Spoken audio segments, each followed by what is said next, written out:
Hey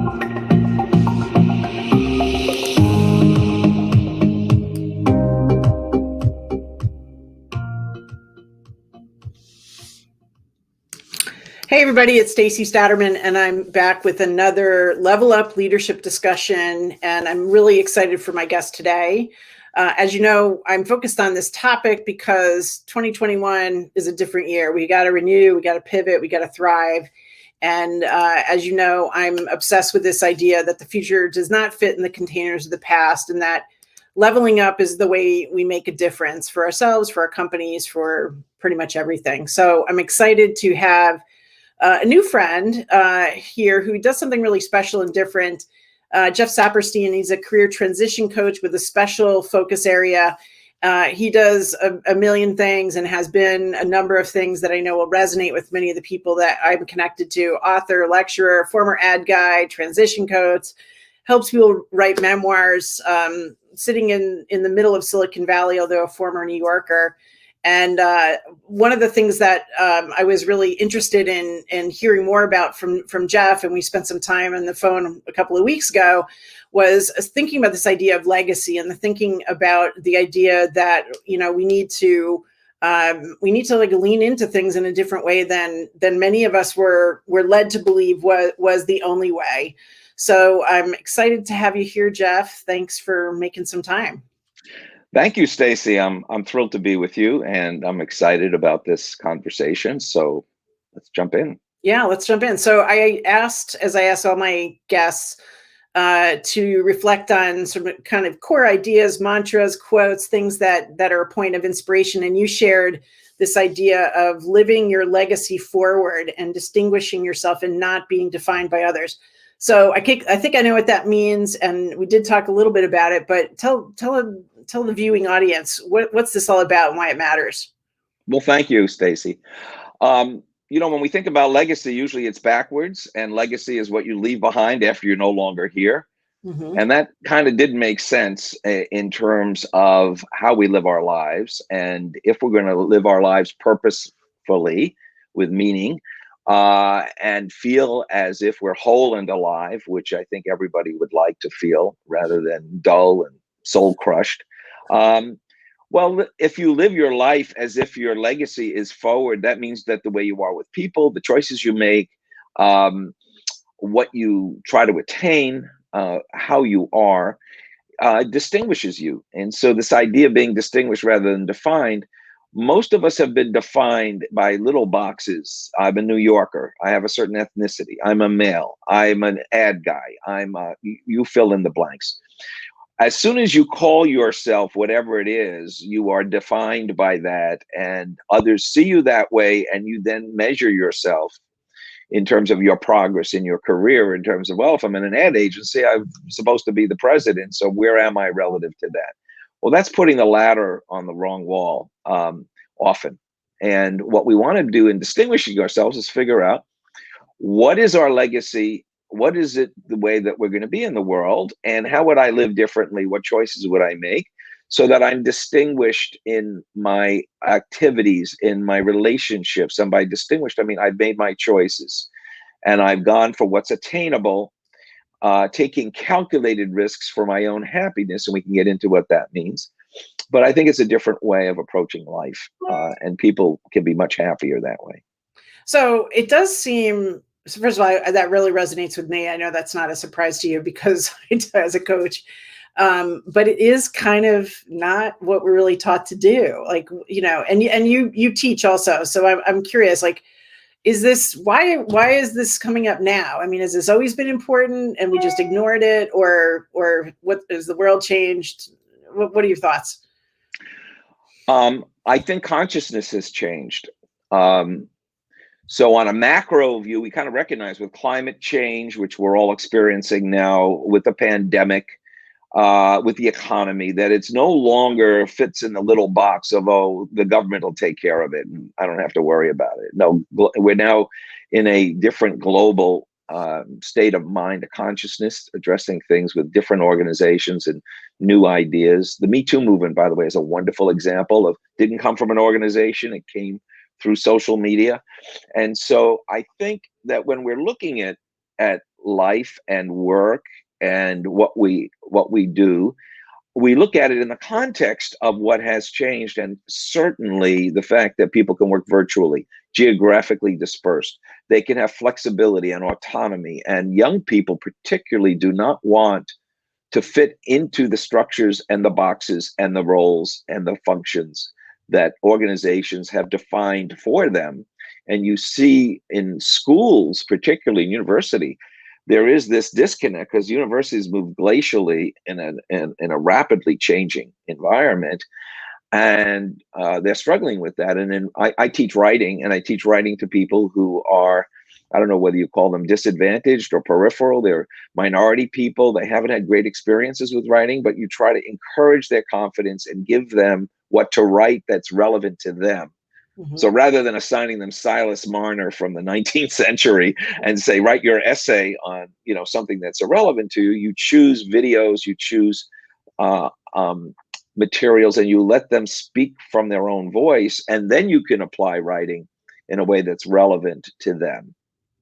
Now that's so interesting because on one hand, as a parent of I have a 13-year-old, I can see the sort of engineering that's that we have to manage. The engineering of perfect college students or the engineering of perfect employees on the other side. I not growing up in this era myself, obviously, at a different time where I think things were a lot looser.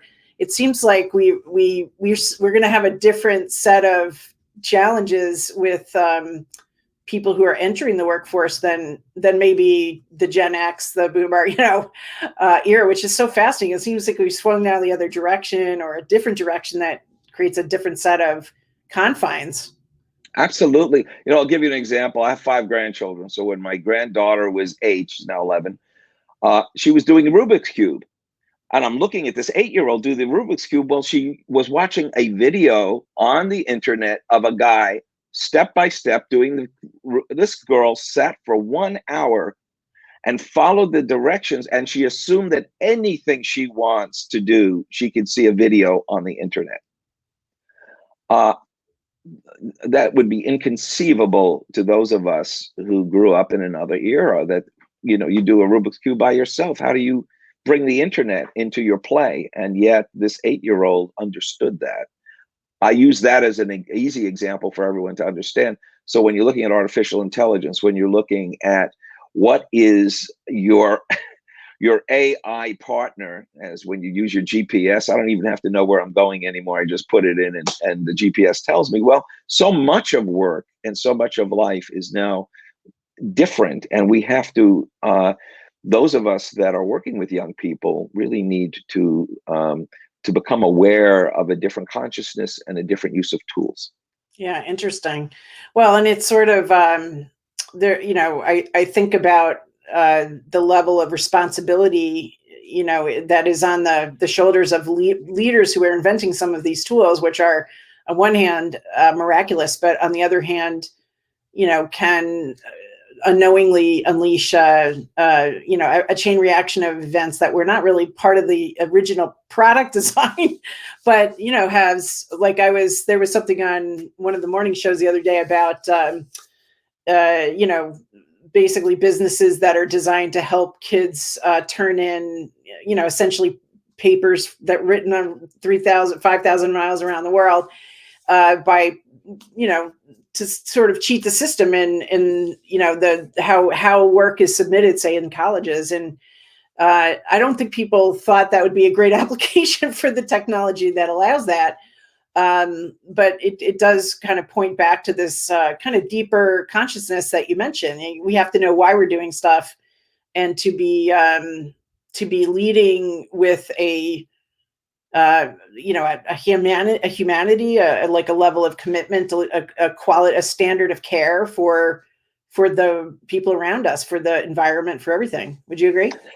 Yeah, and we have a reputation out here of being tree huggers and kumbaya and all of that. But when you actually start to look at what are the results that are positive, this vaccine could not have been developed had there not been a global effort in which the designers of the internet, people like Doug Engelbart, who are known here and unknown throughout the country, had the idea of raising collective intelligence to solve big problems. And the vaccine is an example of how, you can either watch porn or you can develop a vaccine. It's not the technology that is creating that. Gutenberg was not responsible because Hitler wrote Mein Kampf. We can't hold the print industry responsible. So yes, there are neurological changes with people online all the time, and that is a different subject. And the way people think and react and how they view their lives is very, very influenced by technology. And Marshall McLuhan was very clear on that. The medium is the message, and Global Village and all of that.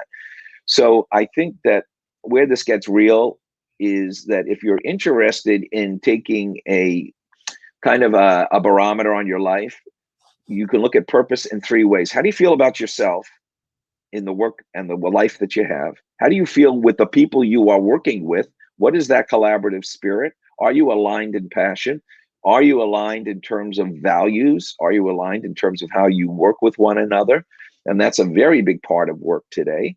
And the third is what impact are you having? Now, impact doesn't mean you're curing cancer. Impact can be that you're creating, a quicker startup for everybody when they turn on their laptop, and that's a purpose. So one can choose impact with living your legacy forward, going back to that idea of what do I want my life to be? And you have a lot more, I won't say control, you have a lot more navigation than you may have thought. And there's a difference between navigating and controlling. We can't control our lives, but we can better navigate. And I think that's where my focus is in distinguishing yourself. By the way, distinguishing doesn't mean you're getting the Nobel Prize. That's not, or that you're getting a big raise, or that all of those external metrics are what you are measuring yourself by. That's nice, but it's if you're looking at those three ways of seeing yourself. How do I feel about myself? How do I feel when I work with others? And am I with the right tribe, kindred spirits? And what am I doing in this world? If you can answer those three questions to your satisfaction, you're living a good life. I love that. And I wanted to pull us back to something that you said a few minutes ago, but said in the prep discussion, take calculated risks for your own happiness. And we both work with people who are, in career growth mode or transition mode. And we both know the fear that comes up in their eyes when, they're encouraged to color outside the lines and do something different than what they see other people doing. And I have a feeling that this idea of calculated risks is sort of the way to make that comfortable enough, and yet to stay in the discomfort of change. Is that fair? It is very fair. Thank you, Stacey. And happiness is defined by yourself, not by others. And what makes one person happy is different than someone else. And calculated risks means that you're willing to take some risk in change, but you are actually getting the circumstances ready to minimize or reduce that risk. So the example that I would use is when I was in my 20s, I was in New York in the ad business, and I really wanted to go to California, but I was afraid. I had a wife, I had a child. It was a big move. And as a New Yorker, many New Yorkers feel that if you're leaving New York, you're going nowhere. And New York is that old Steinberg visual from the New Yorker. And it's very hard to imagine picking up and leaving and going somewhere else and going to an agency and working on a client you don't know. It's a big risk. However, I had somebody in New York that was a mentor who said, don't worry, Jeff, if it doesn't work out, I'll make sure you get a job coming back. And when I went to the agency in California, I said, what happens if my client doesn't like me? Don't worry, we're hiring you. We'll put you on a different account. I took then a calculated risk, but I had set up the circumstances to reduce that risk. There was still lots of adversity. It wasn't a cakewalk. However, when you have those experiences, you have more confidence to then make change because you've gone through it. People who have not made any changes have a much more difficult time if they've been set in a marriage or in a job or in a career for 20, 30 years. Very tough. Yeah. If you've made some of those changes, you get to be agile, and agility is one of the key words today in terms of agility in your career and agility in how you approach problems and challenges. Yeah, no, I love that. Thank you for sharing that story. I'm sure um, I'm right with you. I'm somebody who's jumped without a parachute a number of times and sort of figured I would work it out, you know. But we both know lots of people who have stayed in those industries or that company for a very long time. And one of the things I like to remind my clients about, you know, for those who are kind of in that, well, I don't know if I can get out of this swim lane, is that the messaging that you're surrounded by when you're in that swim lane is often messaging coming from an industry or a company or the people at the company who are also invested in that swim lane. And almost none of those are going to be like, yeah, go for it. Go, go make a switch, you know? No encouragement. It's That's right. it's largely not in the industry's interest to have people leave it, you know, unless they're underperformers. But people who are top performers and have driven a lot of success, the benefit to the industry or the company, and even the people that surround you that you would consider maybe even mentors or leader within your organization, oftentimes they are too biased and they benefit from you staying even if you're unhappily performing well. And I think that, you know, that being courageous enough to reflect on, am I doing good work, but am I happy or not in the work, even though I can perform under stress and put up with, you know, craziness and things that no longer work. That's a very courageous point of reflection, I think. Absolutely. And you know, in different stages of life, happiness is defined differently. We're not the same when Yeah. we are 60 as we were when we were 25 or 30. So in a career, in the first 5, 10 years, you're learning your craft, you're learning your business, you are focused on being competent. And then as you go more mid-career, you start to feel stuck because now you're competent, but you're not happy. And purpose and meaning in the way you're working, and maybe you're not, even from the externals, it's not enough. And then later in life, you are looking to be useful and needed because you want to still be relevant, and that's very different than the beginning.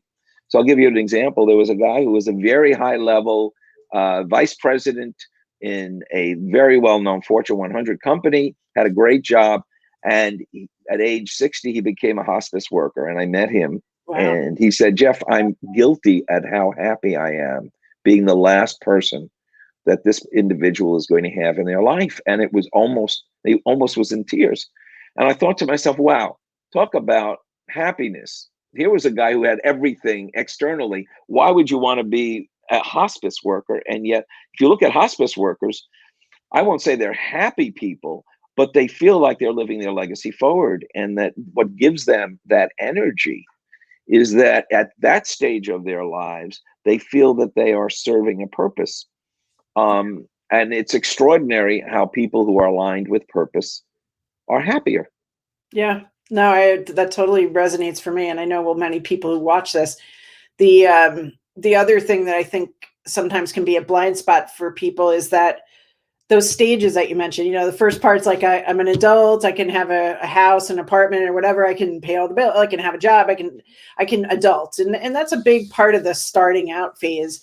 But I think people fail to recognize that it's sort of like, you know, boiling water on a stove. It doesn't go from cold to boiling. There's a period of time where it gets warmer and warmer. And so the misalignment or the lack of depth or the lack of meaning, it's just the need has changed, the bar has been raised, and I mean, and it's kind of a normal human behavior, you know, species thing that, you know, we look for more meaning as we, you know, spend more time on this planet. So that can be really a tough thing to swallow when one has invested in the industry for a long time or an individual company. But it is it's so important to, you know, explore, even if it's just so that you can fall in love again with, you know, with the thing that you've done a long time with a few adjustments. So not everybody's going to be able to or want to make a big transition. Although I think that would be such an interesting thing to find myself, that must be super interesting work as a hospice care worker. there's lots of people that they know they're just not in a position to do that, but it doesn't mean that there isn't more to be had. And sometimes it's just to, pull back the shades a little bit further to see what else, can shine upon the work, right? Absolutely. And your happiness is not my happiness in terms of where we go with it or even how we define it. And there's an individuality in happiness. But let me move back to something that may be practical for people who are either running groups or they're running organizations or they're thinking about moving. One, culture matters. You can be, I've taught in different universities. I'm the same teacher. I'm happier in certain circumstances, in certain schools, much better than others. And I have to recognize in myself where I fit and how I add value. If you can answer those questions, where I fit means the culture, the people, the roles. What do I like to do? How much of what I'm doing in my job is stuff I like to do? Important. The other is that we're now all working on projects. There is no company anymore. That's hard to believe, but we're all on projects. Yeah. And your project goes away, you go away. And by the way, if you're a manager, your people are looking for other projects elsewhere. So this idea of the gold watch and, the pension, forget it. We are in a different era in which project work and people working geographically dispersed and in project teams on different things and moving careers is a fact. Now, how does one navigate that is the question. Yeah, no, I think to sort of start to wrap us up here, I think that's part of maybe one of these ideas of I can do hard things. It's like, it is a hard thing, but it doesn't have to be hard to create that navigation, to have that internal compass, that North Star, whatever you want to call it.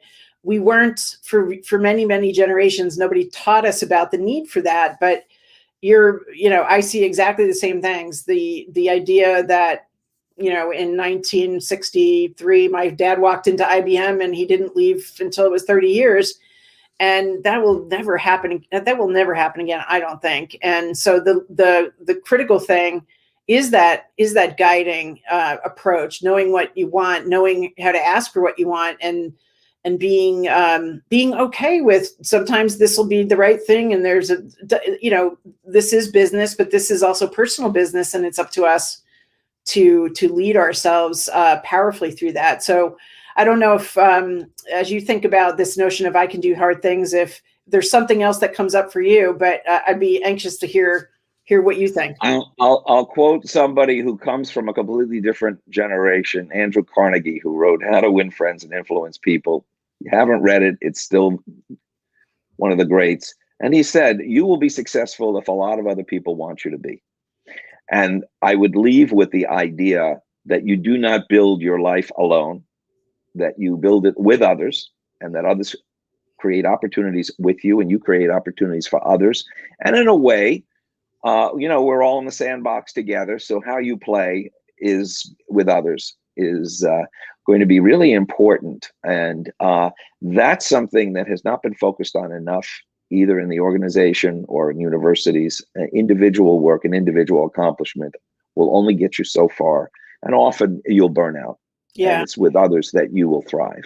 I love that. And I love that. And I love that we're new connections for each other. And thank you so much for this great conversation today. So folks, please connect with Jeff. He has so much to offer and is doing such incredible work. He has some great free resources at his website. Jeff, thank you for spending the time. It's always good to hear from, people in different areas, related areas to where I'm working. And it's really been a pleasure. Same here, Stacey. Thank you. You're welcome. Okay, folks. So it's, ongoing conversation for 2021, Renew, Pivot, Thrive. Normally I'm here every week. I'm going on vacation. Woohoo! So I'll be off for 2 weeks and I'll see you back on the 18th of August, 12 o'clock Eastern Standard Time for another interview. And until then, enjoy. And away we go. Let's see. I'm doing my own DJ. Doesn't always work.